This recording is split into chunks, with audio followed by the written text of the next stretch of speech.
My name is Ian, or, to some, Bucker Fuscioti, and I'm a furry. So I'm Spotticus cheetah. I'm a furry. My name is David, and I'm a furry. Furry is roughly the group of people who enjoy looking at or producing artwork, music, costumes, or imagery that has to do with anthropomorphic animals. I have a mug that came from Urban Dictionary, and it says, the most difficult to describe fandom in all the world is furry. It ranges from people who have interest in animals to people who really honestly believe that they are golden-winged green dragons and wouldn't be anything different than that. Furry to me is a personal hobby. I enjoy hanging out with other furries, going to fur meets, going to conventions. I am also a fursuiter, so I dress up in my fursuit. I see myself as more of a part animal, part human than I do a human.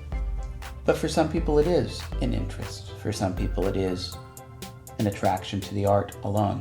So it's a very wide and broad definition, and that's why you really can't just have one term that really describes everyone.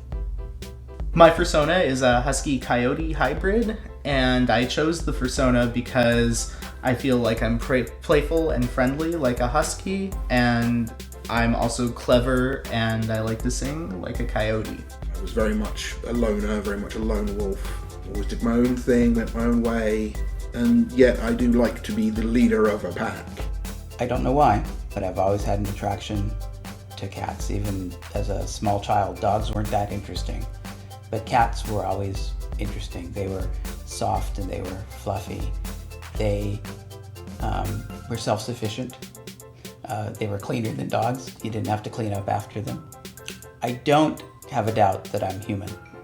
I definitely feel human, but I feel a very close association with the larger animals. If I walk down the street in fursuit, people will stop, they'll ask me about it, they'll hand me their 3-month-old baby and say, let me take a picture. They'll put their arms around me and they'll start talking to me. And to me, that's just really an amazing thing, that just your outfit changes how people respond to you. All this fear of talking to strangers goes away, and they just will open up to you in ways that are really actually quite surprising. My perception of the media's perception of furries is that we are all part satanic, deviant bastards that will pin down the nearest four-legged animal and proceed to rape it if we can. This is, of course, not true. The media's view of any group that is a minority group always tries to focus on something interesting that will hold viewers' attention.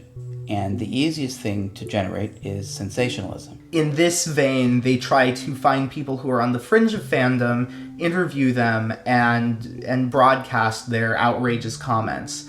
This, I believe, in turn leads to representations such as the one that was presented in CSI. Essentially what happened is they gave the Southern California furry community a copy of the script and said, make changes to it, let us know what's like a furry convention, what's not like a furry convention. So we got together and made a bunch of changes, sent them back the script, and they basically tossed it all out the window and did what they were originally going to do.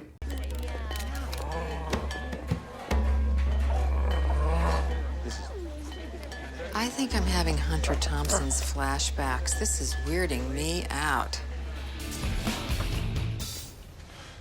Do you have a name, Miss, My friends call me sexy. Oh, lucky you. Now let's take CSI apart. CSI has murders in it. It always portrays people at their worst. If you're not behaving at your worst, you wouldn't have a show about you on that particular show.